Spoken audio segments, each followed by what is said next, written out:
জয় শ্রী রাধে কৃষ্ণ। শ্রীকৃষ্ণ বার্তা চ্যানেলের পক্ষ থেকে সকল ভক্তবৃন্দকে জানাই ভক্তিপূর্ণ প্রণাম। আমাদের আজকের আলোচনার বিষয় শ্রীমদ্ ভাগবত মহাপুরাণ গ্রন্থের প্রথম স্কন্ধের সপ্তদশ অধ্যায়।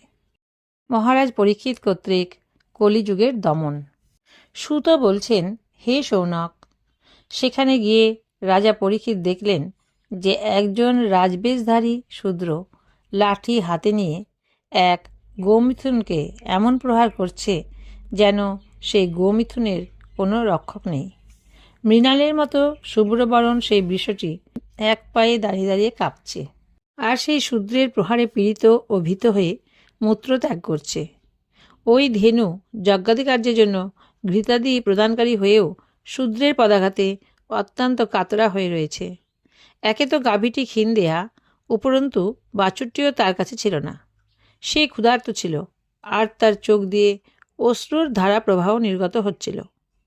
স্বর্ণমণ্ডিত রথে আরূঢ় রাজা পরীক্ষিত এই দৃশ্য দেখে হাতে ধনুর্বাণ নিয়ে জলদ গম্ভীর স্বরে তাকে জিজ্ঞাসা করলেন, ওহে, তুমি কে, যে বলবান হয়েও আমার রাজ্যের মধ্যে এই দুর্বল প্রাণীর ওপর অত্যাচার করছ?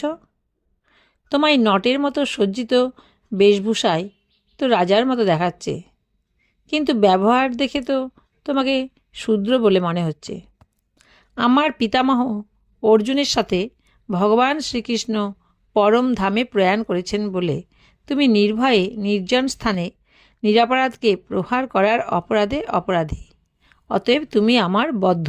রাজা পরীক্ষিত ধর্মকে প্রশ্ন করলেন, মৃণালের মতো শুভ্র আপনার গাত্রবর্ণ, তিনটে পা না থাকাতে আপনি এক পায়েই চলাফেরা করছেন।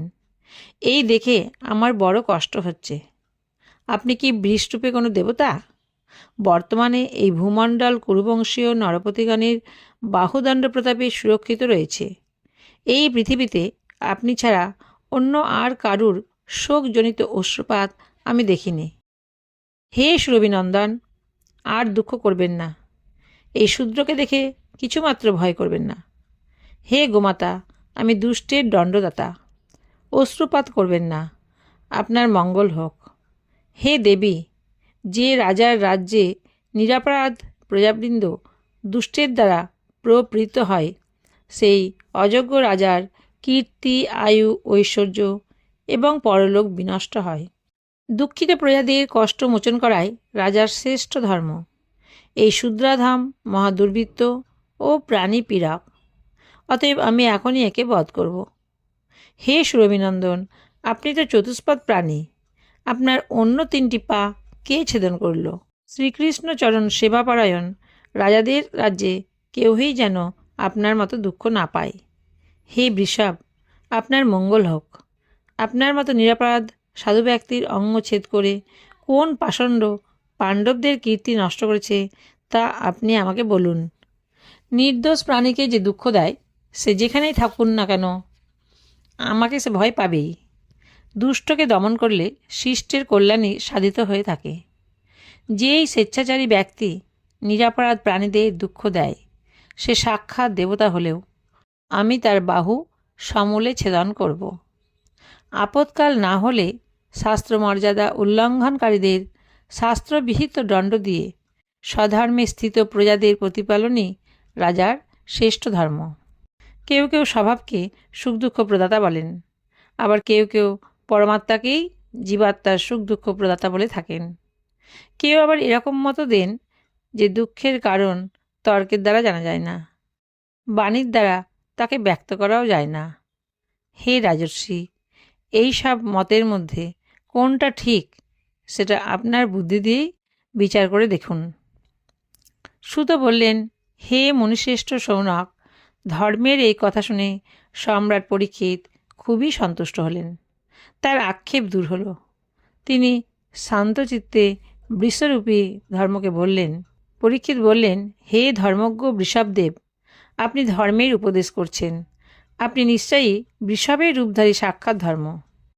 আপনি আপনার অনিষ্টকারকের নাম এই জন্য বললেন না যে অধর্ম অনুষ্ঠানকারীর যে নরকাদি প্রাপ্তি হয়, স্বার্থ সিদ্ধির উদ্দেশ্যে যে তার নাম প্রকাশ করে দেয় তারও সেই গতি হয়। অথবা এটা স্থির সিদ্ধান্ত যে প্রাণীগণের মন ও বাণী দিয়ে পরমেশ্বরের মায়ার স্বরূপ নিরূপণ করা সম্ভব নয়। হে ধর্মদেব, সত্যযুগে আপনার 4টি চরণ ছিল: তপস্যা, পবিত্রতা, দয়া ও সত্য। এতদিনে অধর্মের অংশ, গর্ব, আসক্তি ও মদ দ্বারা আপনার 3টি চরণ নষ্ট হয়ে গেছে। মহাবীর পরীক্ষিত এই প্রকারে বৃষরূপী ধর্মকে আর গৌরূপিণী ধরিত্রীকে সান্ত্বনা দিলেন। তারপর অধর্মের মূল কারণ কলিকে বিনাশ করার জন্য সুতীক্ষ্ণ খড়গ হাতে নিলেন। কলিযুগ দেখল যে এইবার তো ইনি তাকে বধ করবেনই, তাই সে তাড়াতাড়ি নিজের রাজবেশ পরিত্যাগ করে ভীতত্রস্তভাবে পরীক্ষিতের পায়ে লুটিয়ে পড়ল। শরণাগত রক্ষক, দীনবৎসল, যশস্বী পরীক্ষিত কলিযুগকে পায়ে পড়তে দেখে আর তাকে বধ করলেন না, কিন্তু যেন ঈষৎ হেসে বললেন। পরীক্ষিত বললেন, তুমি যখন করজোড়ে শরণাগত হয়েছ, তখন অর্জুনের যশস্বী বংশজাত কোনো বীরের থেকে তোমার কোনো ভয় নেই, কিন্তু তুমি অধর্মের পরম বন্ধু, এই জন্য আমার এই রাজ্যে তুমি থাকতে পারবে না। তুমি রাজদেহ আশ্রয় করলে লোভ, মিথ্যা, চৌর্য, দুর্জনতা, স্বধর্ম ত্যাগ, দরিদ্রতা, কপটতা, কলহ, দম্ভ এবং অন্যান্য সব অধর্ম এসে উপস্থিত হবে। সুতরাং হে অধর্মের বন্ধু, এই ব্রহ্মাবর্তে তুমি এক মুহূর্তের জন্য থাকতে পারবে না, কারণ এই জায়গা ধর্ম ও সত্যের নিবাসস্থান। এইখানে যজ্ঞবিধি নিপুণ যাজ্ঞিকগণ যজ্ঞেশ্বর শ্রীহরির পূজা অর্চনা করেন। এই দেশে ভগবান শ্রীহরি যজ্ঞরূপে নিবাস করেন। যজ্ঞের দ্বারা তিনি আরাধিত হন এবং তিনি যজ্ঞকারীদের কল্যাণ করেন। এই সর্বাত্মা ভগবান বায়ুর মতো চরাচর সমস্ত প্রাণীর অন্তরে বাহিরে বিরাজমান আছেন এবং তাদের ঐহিক ও পারত্রিক সুখ বিধান করেন। সূত মহাশয় বললেন, মহারাজ পরীক্ষিতের এ আদেশ শুনে কলিযুগ ভয়ে কাঁপতে লাগল। সাক্ষাৎ যমের মতো বধে উদ্যত খড়গধারী পরীক্ষিতকে সে বলল, কলি বলল, হে সার্বভৌম, আপনার আদেশে আমি পৃথিবীর যেখানেই বাস করি না কেন, সেখানেই ধনুর্বাণ ও খড়গহস্তে আপনার সম্মুখীন হব। হে ধার্মিক শিরোমণি, আপনি আমাকে এমন স্থান নির্দেশ করুন যেখানে আপনার আদেশ পালন করে নিরুদ্বেগে থাকতে পারি। সূত বললেন, কলিযুগের প্রার্থনা পূরণ করে রাজা পরীক্ষিত তাকে 4টি জায়গা দিলেন: পাশা খেলার জায়গা, মদ্যপানের জায়গা, স্ত্রী সংসর্গের জায়গা এবং হিংসার অনুকূল স্থান। এই সব জায়গায় যথাক্রমে অসত্য, মদ, আসক্তি ও নির্দয়তা, এই 4 রকমের অধর্ম বাস করে। কলি এই সব জায়গা পেয়েও তৃপ্ত না হয়ে আরও একটু জায়গা প্রার্থনা করলেন। তখন পরীক্ষিত কলির বাসের জন্য আরও একটি অবলম্বন সুবর্ণ দিলেন। এইভাবে কলিযুগের বাসযোগ্য 5টি জায়গা জুটল: মিথ্যা, মদ্যপান, কাম, বৈরাগ্য, বৈর ও রজগুণ। পরীক্ষিতের দেওয়া এই 5টি জায়গায় অধর্মের মূল কারণ কলি পরীক্ষিতের আজ্ঞামতো অধিষ্ঠান করতে লাগল। এই জন্য আত্মকল্যাণকামী ব্যক্তিগণের এই 5 জায়গায় কখনোই যাওয়া উচিত নয়। ধার্মিক রাজা, লোকাধ্যক্ষ এবং ধর্মোপদেশক গুরুদেবের সযত্নে এইসব জায়গা ত্যাগ করা উচিত। এরপরে পরীক্ষিত বৃষভরূপ ধর্মের 3টি চরণ তপস্যা, শৌচ ও দয়া পুনঃসংযোজন করলেন এবং ধরিত্রী মাতাকে আশ্বাস প্রদান করে সংবর্ধন করলেন। সেই মহারাজ পরীক্ষিতই স্বর্গারোহণে প্রস্থানকালে তার পিতামহ মহারাজ যুধিষ্ঠির কর্তৃক প্রদত্ত সেই রাজ সিংহাসনে বিরাজমান।